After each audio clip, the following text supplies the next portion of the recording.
Welcome to the Thriving Farmer Podcast. I'm your host, Michael Kilpatrick. Our mission is to inspire, educate, and celebrate sustainable farming. We believe that you can build a profitable, sustainable farm that gives you true farm freedom. Join us as we talk to farmers, innovators, educators, and entrepreneurs to glean their top takeaways in business and life. Thanks to Harvest Host for sponsoring this episode of the podcast. Harvest Host provides a cost-free opportunity for small businesses and farms to increase revenue simply by inviting self-contained RV members to stay one night on their property. In return, members patronize or donate to the business. Well-established hosts are reporting on an average of $15,000 in annual additional revenue. For more information on how you can become a host or a member, contact Harvest Hosts today at harvesthosts.com. Hey, Thriving Farmers. Today, my guest is Amy Fewell, who is the visionary behind Homesteaders of America. As a published author, herbalist, and modern-day milkmaid, Amy nurtures her passion for self-sufficiency on her family's farm in the Blue Ridge Mountains of Virginia, all while inspiring a huge community of fellow homesteaders along the way. Amy, welcome to the podcast. Thanks for having me. So give us a little bit of a background of what got you into homesteading. Have you always homesteaded? Yeah, no. So I grew up around my grandparents' farm, but I would say I didn't really pay that much attention growing up. I probably should have paid more attention. My dad kept a large garden, but other than that, homesteading wasn't really in my DNA necessarily. It wasn't until I guess it was when our oldest son, he was diagnosed with childhood asthma at a year old. And so that would have been around 2009, 2010. Nope. Hold on. Sorry. That would have been 2000. Okay. Yeah, 2009.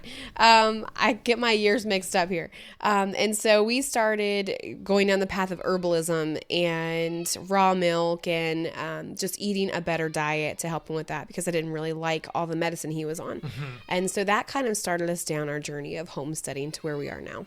Gotcha. And so what were the first stages of that for you? What was kind of like the first changes you made? So herbalism was the first change. We really didn't go to the doctor a lot, but I started studying herbalism more, which led us into food. So we got some chickens. We started growing a small garden. At the time, we only lived on a half acre. And I was like, there's nothing I can do on a half acre. But I proved that thought wrong time and time again. We ended up growing an abundance of food on a half acre. That led us into meat rabbits and quail and all kinds of other things that you can grow on a small homestead. And then from there, a couple years ago, we actually bought the property that we're on now, which is almost 6 acres. And now we have milk cows and huge gardens now. We have multiple large gardens. We're getting ready to put up a high tunnel. And so it's just grown over the last, 15 years. Gotcha. Okay. So then along that journey, what would you say was the biggest aha moments? I think when we started seeing a difference in our son's health, even though even as a teenager now, he still doesn't like good food, of course, but we started seeing that kind of change for him. And we saw a change in ourselves. I had severe eczema, which started going away as we started eating, better food. And then I think really what happened was we went through the recession in 2008. That was when it really hit us hard, even like right on the cusp of us trying to homestead. And we realized that we didn't want to live that way anymore. We didn't want to be in car payments. We didn't want to be dependent on a credit card when the economy bottomed out. And so we realized, well, what can we grow?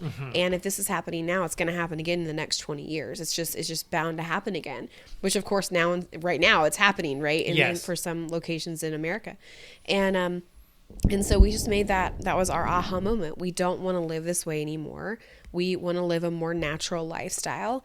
And we've never gone back. We've just never turned back. Back to that aspect of kids not eating, I think that's one of the things which a lot of parents, as they're making these big changes, struggle with. I know, like, my wife's, again, grew up homesteading, so she has that whole background, and our kids ate good from day one, but still our 6-year-old, right, he is just not super picky, but somewhat picky. Yeah. So do you have any advice for parents with that? Have you done anything unique to try to kind of like sneak more healthy food into your diets?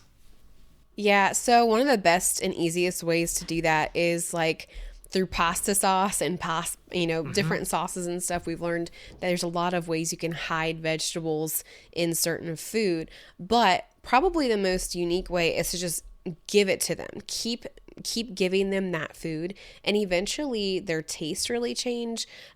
So like I can tell a difference with our oldest son. Our oldest son started off with the junk food, right? We processed food. We started him on that. So, he was probably 5 when we started really diving into food.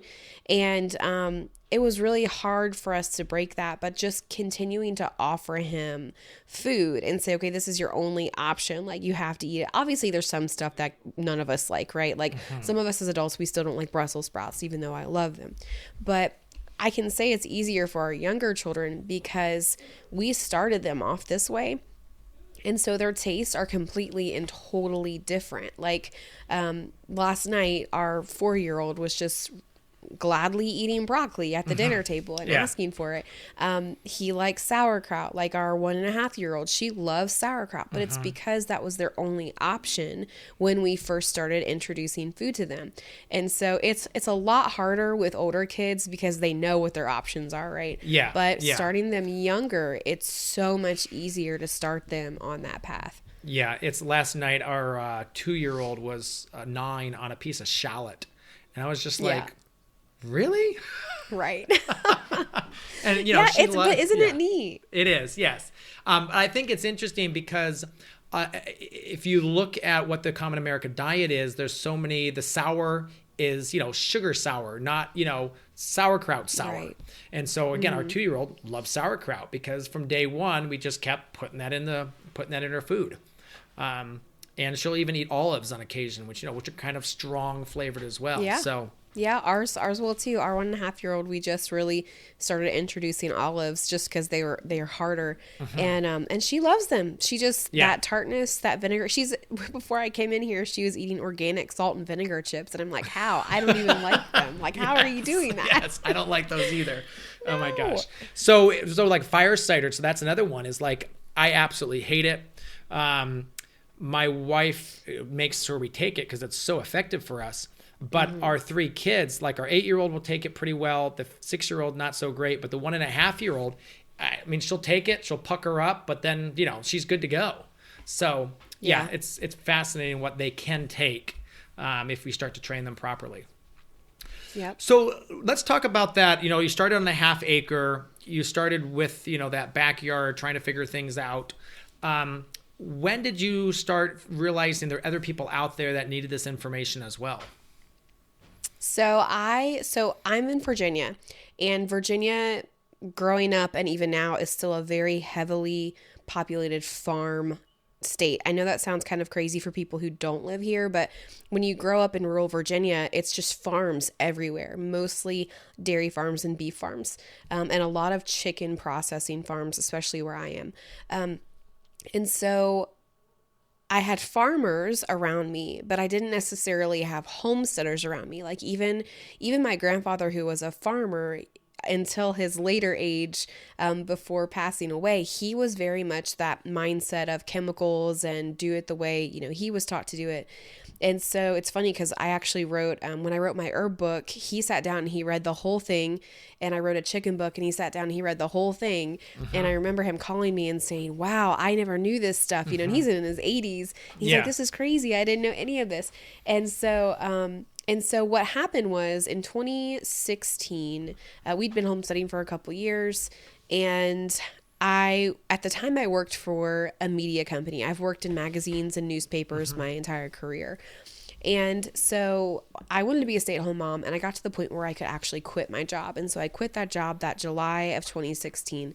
And for a month, I just tried to be a stay-at-home mom. And I'm like, this is the most boring thing I've ever done in my life. And not the mom part, but like I needed something else to do. I only had one child at the time. And he was getting a little bit older. And so I started realizing I had started a YouTube channel, and all of my friends weren't even in this state. Like I didn't have any homesteading friends around me that I really knew of. Everyone thought I was crazy. They thought, like I had people tell me I was going to kill my family for giving them raw milk. I mean, stupid stuff like that. Yeah. And so all of my friends, like my friend Ann lived in Washington State, my friend Janet lived in Maryland, I've had them all over these places. And I thought, why not have them come to me? Because I don't travel a lot. And that's when this idea of, needing community and bringing that community together really started taking root. And I would say it's mostly just a God thing. Like I couldn't plan an event on my own. I had no event experience. In fact, it wasn't even on my radar at all to plan an event, but some of my friends were like, let's do this. Let's plan an event. And so I was able to do that. We started Homesteaders of America that September. And we had our first Homesteaders of America event the following October. So October 2017 here in Virginia. And we expected like 300 people to show up. My husband was like, nobody's going to show up to this. Nobody, who's going to show up to this? And we had 1,500 people show up. We outgrew the fairgrounds that we were at the very first year we were there. And, it was just this, it was like a big family reunion. Like these are all the people we talk to. These are all the people we watch. These are all the people who are doing the things that we're doing. And we don't have that community around us. And so the goal was to bring these people together and then send them back home so they could create community around them because most of us didn't have it. And over the years, that's exactly what started happening. Absolutely. So how many of those conferences do you run a year? So normally we have one big conference in October, and then some years we do littler conferences. So like some years we'll have a business conference like the one we have coming up in April. It's like just 300 to 350 people at Polyface Farm, where people get to learn how to be Polyface Farm or how to make money off of their homestead, whether they want to be like Joel Salatin or just, a normal homesteader selling their extras. So we'll have little events like that sometimes. It's not necessarily every year. It just depends on like what is our budget, what is our man or woman power, what's our schedule on our homesteads like, because basically everyone who works for HOA is a homesteader. And so those are just things that we take into consideration each year before we plan. And then we have been having an annual women's event in November at Polyface as well. So that's been really fun to have a lot of women get together. Gotcha. Yeah, absolutely. So share with us a little bit about kind of like, so the community aspect is there too, but what types of speakers do you tend to have at the conferences as well? So when we first got started, most of the I remember emailing Joel Salatin. I'd never talked to him before in my life. Yeah. And I emailed him. I'm like, listen, I have no money. I have no idea if this thing's actually going to work, but I know that I want you to be our keynote speaker that first year. And I think that really like started our friendship, Joel and I, because he emailed me back. He's like, I don't even know who you are, but I love this. He's like, I'm going to do it, whether I get paid or not. Yeah. And so at first, to get the word out there more, we started having speakers like the bigger named YouTubers like Justin Rhodes. And that year we had Esther Emery. I don't know if you remember her from YouTube. They were a huge YouTubing channel back then. Okay. So they were off grid. And so we had bigger names like that to pull people in. Now, this is our 8th year. We've switched it up over the last couple years. We're realizing that people really don't care as much what the names are. They just want to learn about homesteading from people who know what they're talking about. Yeah. And so we do have some big names. We have Joel still. His son Daniel is a wealth of information. We have him. We do have some other, big name YouTubers, just because people like seeing those people. They like meeting them and interacting with them. But then most of our speakers now are either local or from somewhere in America where they just know what they're talking about, and they are experts in their field. Whether they have a following or not doesn't matter. I'm interviewing a guy for our podcast this afternoon who's here locally, and he doesn't have a huge following. That's not even his goal, but he is an expert in pasture and soil management. And so those are the things that we're seeing now, is just having people come and speak that really know what they're talking about. And the other thing is, like, there are all kinds of other homesteading events popping up that are using the same HOA speakers. And so we're like, okay, well, let's bring in new people. So it's just not the same people at all of these events over and over again. Correct. Yeah. Because it's only, unless the speaker is growing as well, it's the same thing. Right. And so I think that's one thing I think I've really enjoyed from Joel, is that Joel's constantly changing and learning and trying new things. So a lot of times I hear him in a new talk, or even a talk he's done before, and he's put something different in there, and I'd be like, oh, that was interesting. So yeah, as long as you have that path of growth happening. Yeah. So talk to us about, I think one of the things with the homesteading is that lack of community, because we're so kind of broken up around the country. And I think, so many of our neighbors have, laugh at us, right? Yeah. When they see what we're doing. Talk to us kind of like, how have you tried to create community other than the conferences? Do you guys have any like online stuff that people can like join through as well? We do. So one of the things that's hard for people who homestead and farm is traveling. It's really hard to find people that can take care of your farm and homestead, or it's expensive. I mean, and rightfully so if somebody's coming to take care of your farm. And so one of the first things that we did that first year is we created a membership. And in that membership, we have a couple of different tiers. So each one is a little bit different. You can actually watch all of the lectures that we record from each event.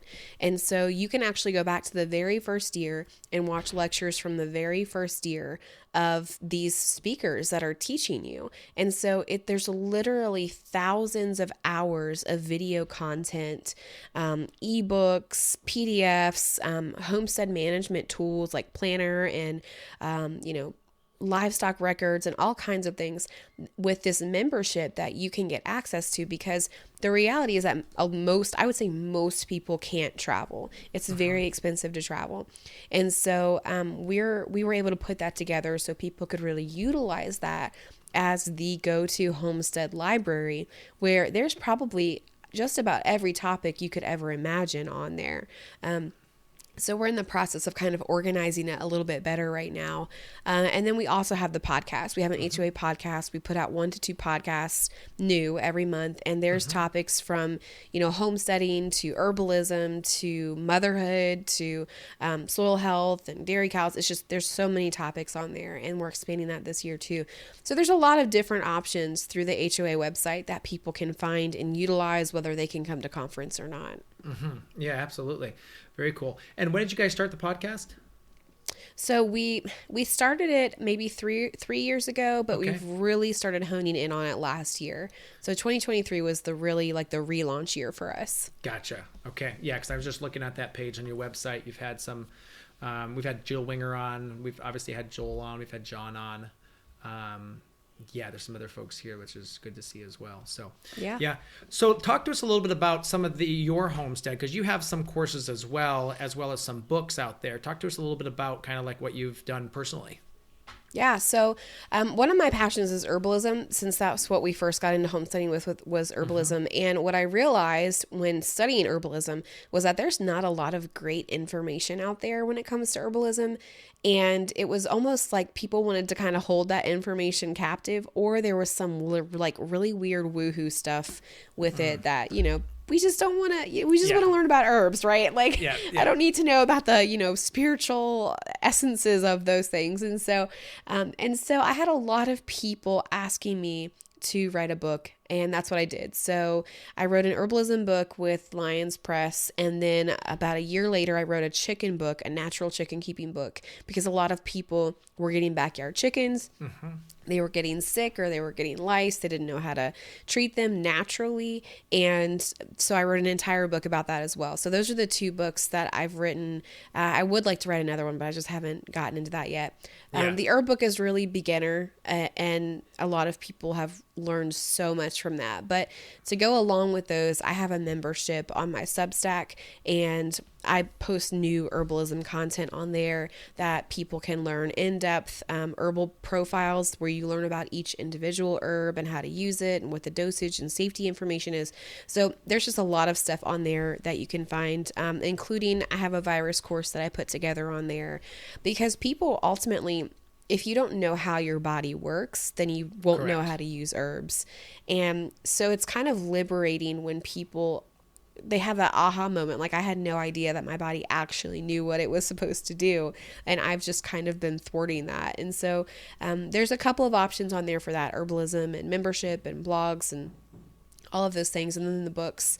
And, on our homestead locally, we've done some classes, and we have people locally that we network with. And it's just been really fun to, we do all the farm stuff here too. Like we have a herd share ownership. We sell eggs. We sell our extra produce. We do all of the homestead things that we talk about and we're able to teach others about.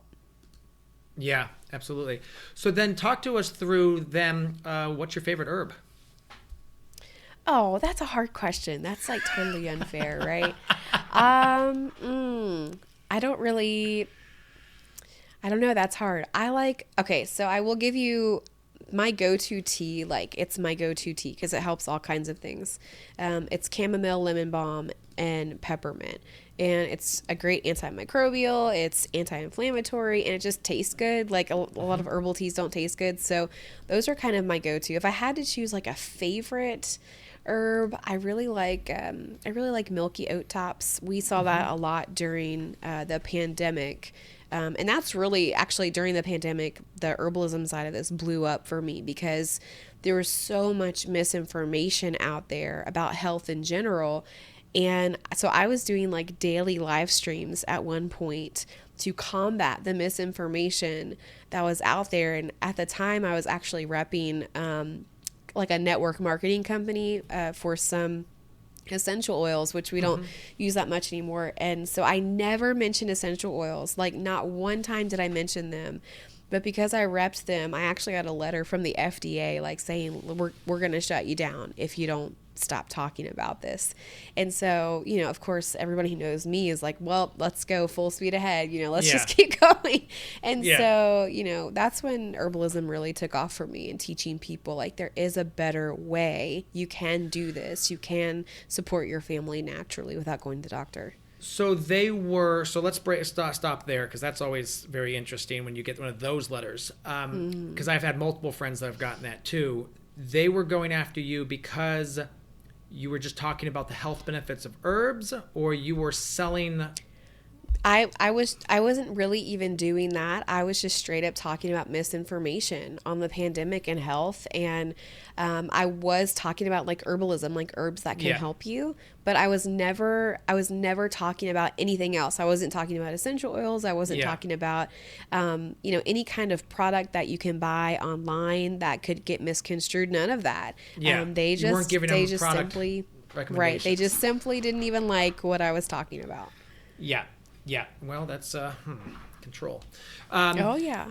So, all right. So then you just kept going. And so is that when you started putting stuff behind like a paywall with the Substack? Yeah. Okay. Yeah, we kind of started that. The Substack actually started last year, but that's when I realized I need a place where that's safe. I was able to put a little bit of information out there because ultimately I didn't want to disappear, because people were getting good information from me, and I needed a place where people could continue getting that information. So we moved it to an online course platform, and then last year I was actually getting censored on that course platform over the last couple years. Videos would disappear and just all kinds of things. And so we moved it to Substack. Hopefully that will be better. We'll see. We'll see if it's better. Yeah. But yeah, everything that was really in depth, or where I could just talk freely and say certain words without triggering the algorithm, is behind that paywall. So an online course platform that were you paying for, just decided to start randomly basically messing with what you're doing? Right. Yeah. Stuff would disappear. I would get students saying, listen, it was there before, it's not here now. I asked them about it. They were like, well, we're not really sure, what's wrong. And it happens so frequently that I realized this isn't just an issue with the upload. Like at first they started trying to blame it on the upload. Well, I did it to their standard and it would still disappear. And so I went into their policies, and it actually says in their policies that they can delete and cancel anything they want to without ever telling you. And so I realized, okay, that's probably what's happening. Yeah. Because it went from, videos disappearing to then whole lessons disappearing. And at that point, it was just too much work for me to keep up with. Yeah. Gotcha. Yeah, that's frustrating. New to gardening or homesteading and dreaming of growing your own fruits? We make it easy with fresh elderberry cuttings available for pre-order now. With proven, easy-to-grow varieties like Adams or Ranch to more exotic varieties such as Pocahontas or Wildwood, you can easily start your own elderberry patch. No matter your skill level, these elderberries will thrive on your land. Head over to growelderberry.com to sign up for our free workshop on how to thrive with elderberries or shop cuttings. Go to growelderberry.com. So let's talk about beginning homesteader, because this is something that you've talked to thousands of homesteaders. You've had so many folks come to your conferences as well as speakers that you've worked with. What advice would you give for the beginning homesteader who's, because we actually right now have one of our team members who is literally in the process of selling their house and they want to move to Missouri and just start homesteading. Yeah. So honestly, you'll get mixed, it depends on the person, I guess, and what their experience level is and what their financial structure is.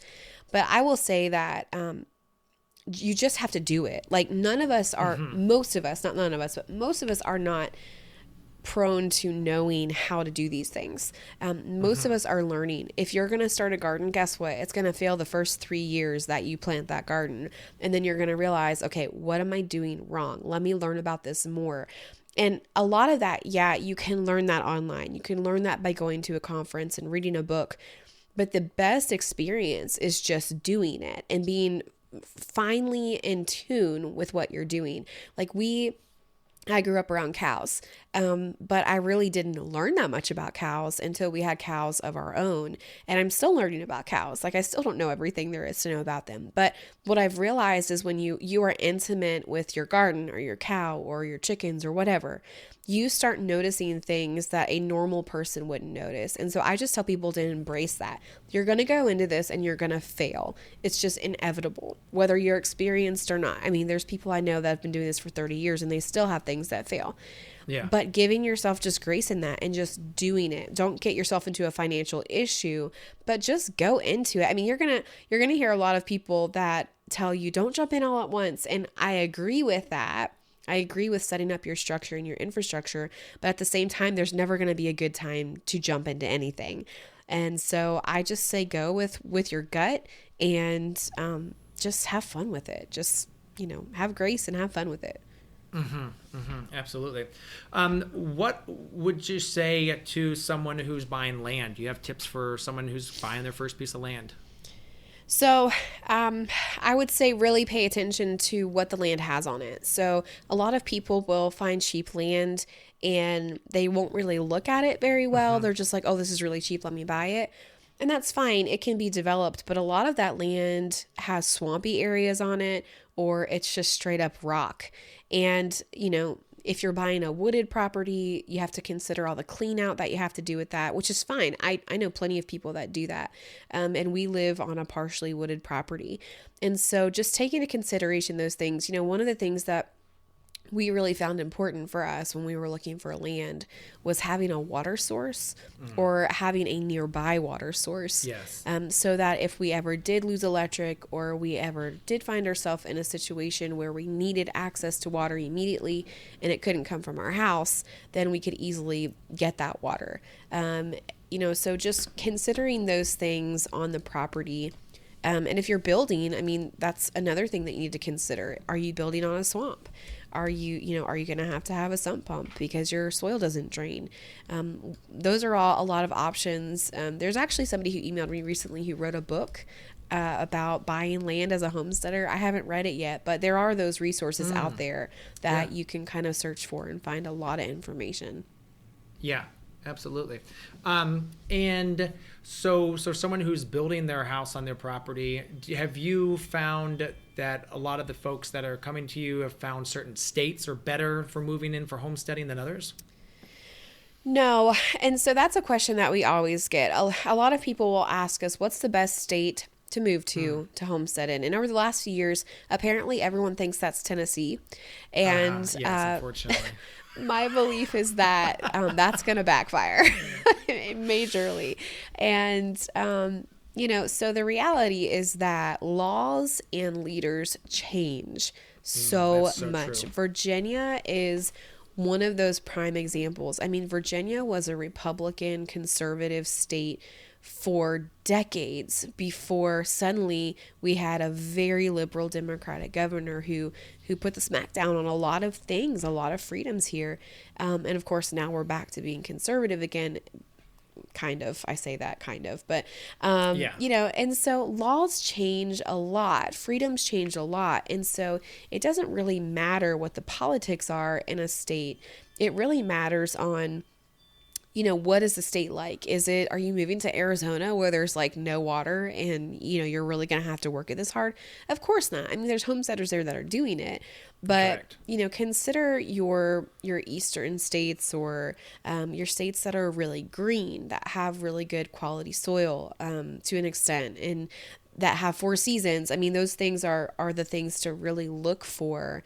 And what is the community like around you? Are you moving into an urban area where nobody homesteads? I mean, you really just have to go and figure out what's there. But I really don't believe any state is better than any other state to homestead in regard to freedoms and politics. It's just eventually we're all going to be rogue and we're all going to grow food and drink raw milk and the government's going to hate it. And that's just how it's going to be.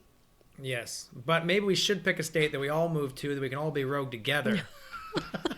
You know what I find is, like, whether somebody homesteads or not, from there you're still going to have discrepancies and disagreements within this community. Like you have such a broad range of homesteaders. You have homesteaders who are like 100% completely all natural, and then you do have more conventional homesteaders who are like throw chemicals at everything. You know, they're more conventional farming minded, and so, you know, the homestead label doesn't matter. It's just finding like-minded people that really makes the difference.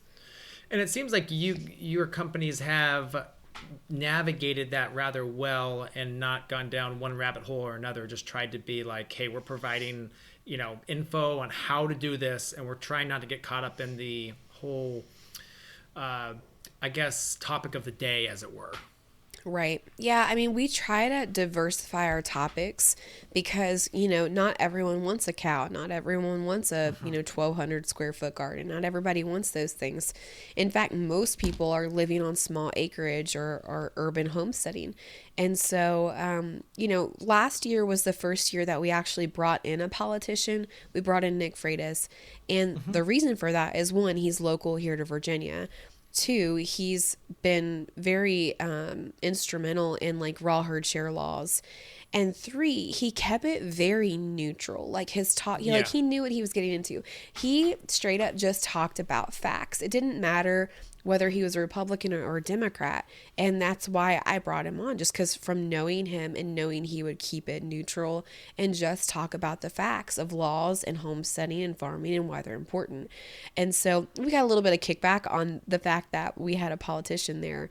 But the reality is that, you know, if I had chosen anyone else, it may have gone downhill really fast and gotten into political arguments. And really, homesteaders are mostly on the same page. It's not Democrat, Republican. It's where's our food and health freedom? Let's talk about that, no matter who's talking about it.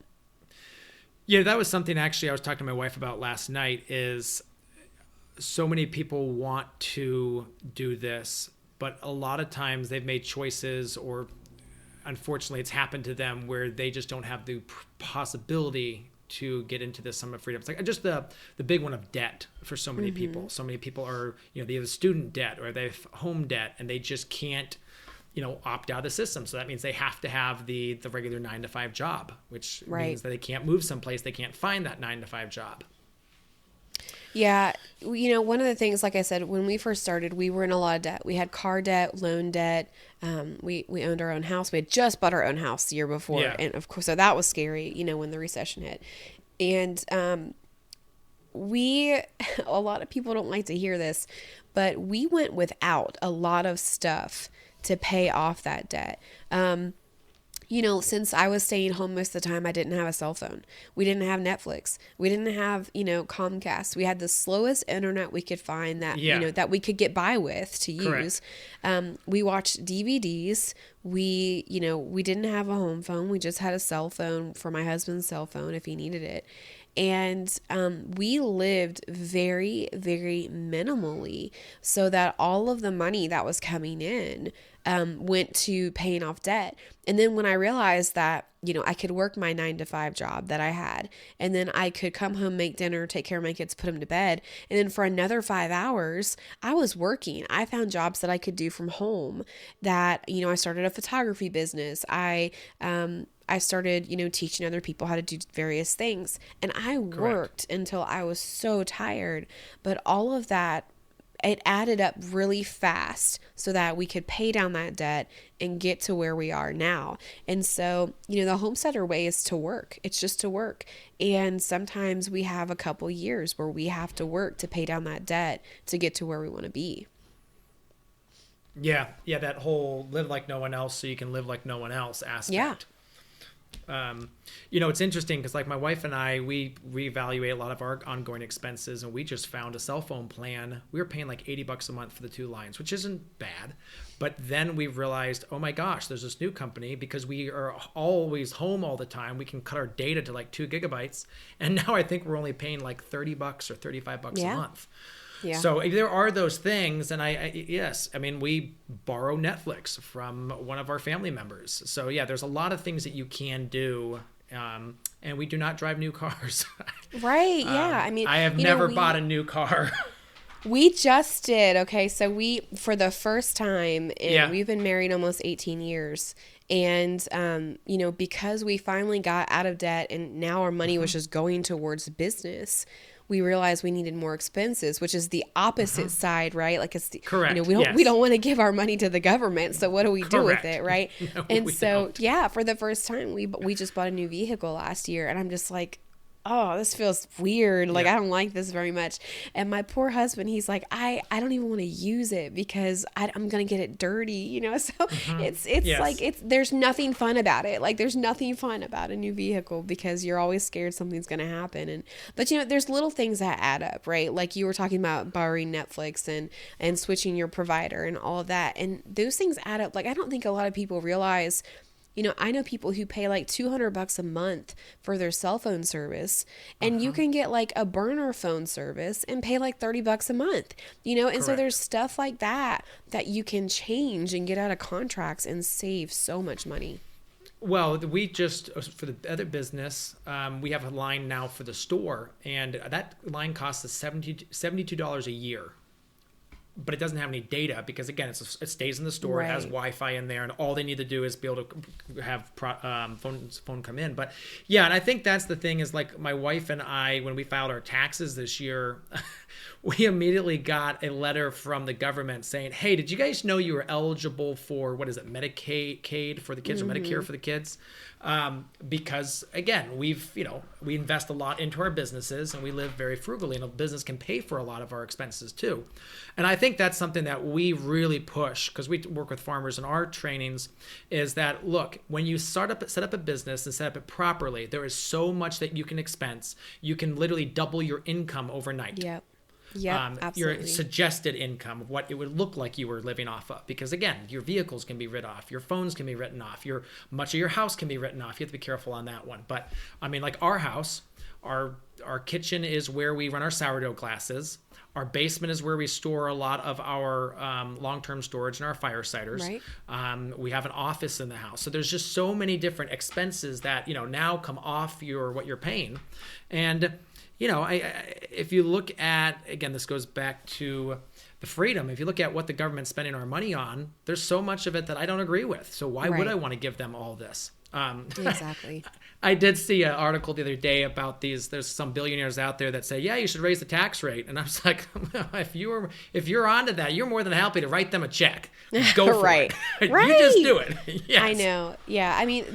A lot of people are afraid of self-employment, right? Because they have a false sense of security when they work for an employer. And yet it truly is a false sense of security because I can't tell you how many people I know who have been laid off over the last 10 years. Correct. And suddenly they have no job at all. They don't even have a backup plan. And so, yeah, the first couple years might be a little touch and go there, but you're right. You can write off so much. I remember a friend telling me like pre-tax money is is golden, because you start realizing, like, at first you feel guilty for it, like, oh my gosh, I just expensed that. But then you realize, you know what? No, I use, all of this stuff for my business. I use my house for my business. The office I'm sitting in is used for my business. Those cups I bought with my logo on it, those are for my business. Clothing that has, there's so many things, chicken feed even. I mean, when I was writing my chicken book, and just the fact that we're a farm, there's so much stuff that you can write off and have your farm business pay for your farm. And, at the end of the year, you're not paying $10,000, $20,000 to the government. You're paying maybe $1,000, and that's way better. So, it's really, that's one of the reasons we're doing the business class this year. We've done it before, and it was the most popular event that we did. Yeah. That's because, awesome. I mean, people just don't understand. And these are things that people really need to know about. Like, that's the American dream, right? To work and have your own work and make your own money. And yet most of us, I mean, myself included, when I first started, had no idea that we could keep our money. Yeah, we just actually started a new project, and part of it was they wanted me to write a 10 module. Basically, I think it's going to keep it about 3 hours of like the 10 steps to setting up your first business. We talked through the LLC. Is it LLC, or is it sole proprietorship, or should you start a private membership association, that kind of stuff. So, but I think that's so important. I think that it doesn't have to be cold turkey either. Is that a lot of times that you can do some side hustle on the side. If you're working 40 hours a week, start something, because there is, I think that is an easy way for you to start working your way out of debt too, if that is your biggest thing tying you to there, because now you can start expensing things there, which means you have more free cash coming back in to start paying down that debt. Yep, absolutely. Because I think a lot of people don't realize is that the 9-to-5 job is a major way of enslaving the populace. Yeah. And back to what you said, is that it can be gone in an instant. Yep, absolutely. Absolutely. Yeah. Talk to us. What's coming up for Homesteaders of America? What's your, couple year plan? What's new? Yeah. So we, I mentioned those events that we're doing this year, the business event, women's event, and then our October event. We're almost sold out of the October tickets. And those have been on sale since the first week of January. And so normally we have around 6,000 people that come. And so I imagine that'll probably be sold out by the end of the month or beginning of February. And so from there, we're trying to expand our online learning. And so having some master classes on there. We recorded, so at conference in October every year, we do Thursday in-person hands-on workshops. And so we actually recorded 2 of those this past year. And one is like an in-depth look at how to naturally treat ruminants at home. So your cows and sheep and goats. And that's probably like a 6-hour long class that people can go in and watch that in-depth hands-on class. And then the other one is from Sean and Beth Doherty. They're some of our most popular speakers. And they basically teach, how do you make your farm sustainable? How do you feed your farm from the farm? How do you do all this? And so that's another class that we recorded that's going up. So we're putting a lot more time into those things this year because of the economy, and because of whatever's coming down that stream that we can kind of all see barreling towards us, right? And so there could be a time where more people can't travel, or maybe we can't have the event anymore. There's just various options of what could happen. And so we're really trying to create a resource online this year where, if the stuff really hits the fan, then people can have a resource to learn the things that they can't come to the event and learn. So that's what we're working on now. Very cool. Yeah, we all can see that there is something coming down consumer debt is at its highest ever, I think, in the U.S. right now. And there's going to be a reckoning. Yeah. Oh, absolutely. Yeah. All right. So what is your favorite homesteading tool? Like a garden tool? Or like outside tool to use? Probably, can the tractor be a tool? The tractor Yes, makes yes. our life easier. I remember when we got What kind the of tractor do you have? Yeah, we have a Kubota. It's just a smaller one, but I have no idea like the numbers and all of that stuff. My husband would be that guy, but that's made our life a lot easier, even on a small homestead, just hauling things and wood chips and hay and all of that. That's probably, we were really excited when we were able to make that purchase. And again, a write-off that pays for itself. Surpassing that, I had this little Japanese garden hoe that I really enjoy. It's just a little handheld one.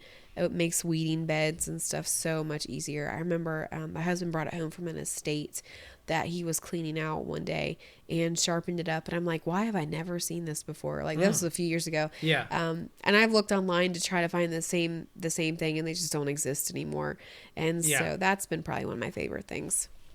Very cool. There's a company, I think, in Tennessee that actually like hand forges stuff like that.